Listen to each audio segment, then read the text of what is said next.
Answer தெரிஞ்சும், அ ஸ்கூல்ல இல்ல கிளாஸ்ல வந்து பதில் சொல்ல மாட்டேங்கிறான், அப்படின்னு தானே ஃபீல் பண்றீங்க. டீச்சர் ஏதோ சொல்லியிருப்பாங்க இல்லையா? வாங்க வீடியோக்குள்ள போலாம். வணக்கம். நான் ரவிச்சந்திரன், குழந்தை நல ஆலோசகர் பேசுறேன். இப்ப எல்லாமே வந்து வீட்ல நீங்க கேட்க கேட்க எல்லாம் கரெக்ட்டா பதில் வரும். கொஸ்டின்ஸ் வந்து கரெக்ட்டா பதில் வரும், படிப்பாங்க. நீங்க கேட்கறதுக்கெல்லாம் பதில் சொல்லுவாங்க. ஆனா, கிளாஸ்ல கேட்கும்போது மட்டும் என்ன ஆகும் அப்படின்னு சொன்னா, ஒரு சைலன்ட் ஆயிடுவாங்க. அ இல்லையா? அப்படித்தானே சொல்லியிருக்காங்க உங்களுக்கு? நீங்க கேட்டா உடனே வந்து தலைய குனிஞ்சுக்கிறது, இந்த மாரிலாம் ஒரு இன்சிடென்ட் நடந்திருக்கும். ரைட்டா? இது வந்து தெரியலங்கிறது கிடையாது. மத்தவங்க வந்து என்ன நினைப்பாங்களோங்கிற ஒரு இன்ஃபீரியாரிட்டி காம்ப்ளெக்ஸ். ஓகே. வருவோமா? ஏபிசிடி. என்ன நடந்தது? ஏதோ ஒரு அனுபவம் ஆயிருக்கு. இல்ல பல அனுபவங்கள் ஆயிருக்கலாம். தவறா ஏதோ ஒரு இடத்துல வந்து தப்பா சொல்லியிருப்பாங்க. ரைட்டா? அப்ப இந்த பசங்க பின்னாடி இருக்கிறவங்க யாராவது சிரிச்சிருப்பாங்க. இல்ல ஏதாவது கேலி பண்ணியிருப்பாங்க. ரைட்டா? இதோட பிஹேவியர் என்ன? ஆன்சர் தெரிஞ்சாலும் சொல்ல வேண்டாம் அப்படிங்கிற ஒரு முடிவு வந்துரும். கரெக்ட்டா? ஏன் சொல்லி தப்பா லைட்டா ஏதாவது தப்பா சொல்லி அவமானப்படுவானே, நம்ம அப்படின்னு சொல்லிட்டு பேசாம இருந்துருவாங்க. இப்ப இதோட கான்சிக்வென்ஸ் என்ன?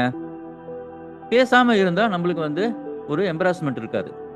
அதாவது ஒரு தர்ம சங்கடமான ஒரு சூழ்நிலை வராது. அப்ப நம்ம சேஃப் கேம் விளையாடலாம் அப்படிங்கிற மாரி ஒரு ஃபீலிங் வந்துரும்.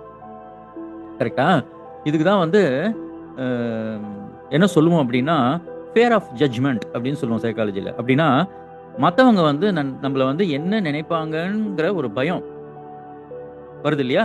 அதனாலேயே பேச மாட்டாங்க. இன்ஃபாக்ட் மகாபாரதத்துல கூட பார்த்தீங்கன்னா, அ கர்ணன் வந்து எவ்வளோ பெரிய வீரன் இல்லையா? எல்லாம் தெரியும். இருந்தாலும் பல இடத்துல அவன வந்து தாழ்த்தி, தாழ்த்தி பார்த்திருப்பாங்கல்ல.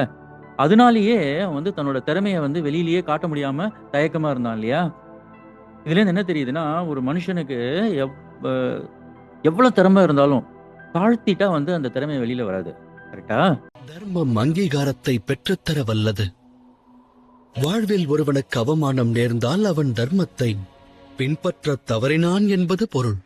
ஒருவன் பிறப்பிலிருந்தே அவமானத்தை சகித்து வந்தால் அவன் ஆற்ற வேண்டிய பணி என்ன? அருகதையை பெற எதிர்த்து நிற்க வேண்டும். அது அதர்ம வழியில் இருக்கலாகாது. உனது அதிகாரத்தை பெற துணிந்து நில். எனினும் உனக்கு அதிகாரமற்ற எதன் மீதும் மோகம் கொள்ளாதே. சரி, இப்ப அடுத்தது வந்து என்ன வழி? டைரக்ஷன் என்ன? வீட்ல என்ன பண்ணணும்னா, ஒரு கொஸ்டின கேட்டு ஒரு 2 லைன் வச்சுக்கோங்களேன். ஆன்ஸர சத்தமா சொல்லணும். ஓகே. அதே மாரி ஒரு ஸ்டார்ட்டர் லைன ஃபிக்ஸ் பண்ணிடுவோம். எப்படின்னா, ஆன்ஸர் சொல்லும்போது, "மிஸ் நான் ட்ரை பண்ணட்டுமா?" அப்படின்னு கேட்கிற மாரியே ஒரு ஸ்கூல் என்வைரன்மென்ட்ட வீட்ல கொண்டு வந்துடணும். ரைட்டா? அப்புறம் ஒரு நாளைக்கு ஒரு ஆன்ஸர் மட்டும் சொல்ற மாரி பழக்கணும். இது 3வது. 4வது பிரைஸ் பண்ணணும். நான் நெறைய தடவ சொல்லியிருக்கேன். அதாவது கரெக்ட்டா சொல்றது வந்து இங்க வந்து அ இம்பார்ட்டன்ட் இல்ல. அவன் எப்படி பேசுறான் இல்லையா? பேசுறது தான் நம்மளுக்கு வந்து முக்கியம். ஏன்னா, இப்ப ஸ்கூல்ல பேசாதது தானே பிரச்சனையே. ஆன்ஸர் தெரியாதது ப்ராப்ளமே கிடையாதுல்ல. அதனால பேச வைக்கிறது தான் இப்ப முக்கியம்.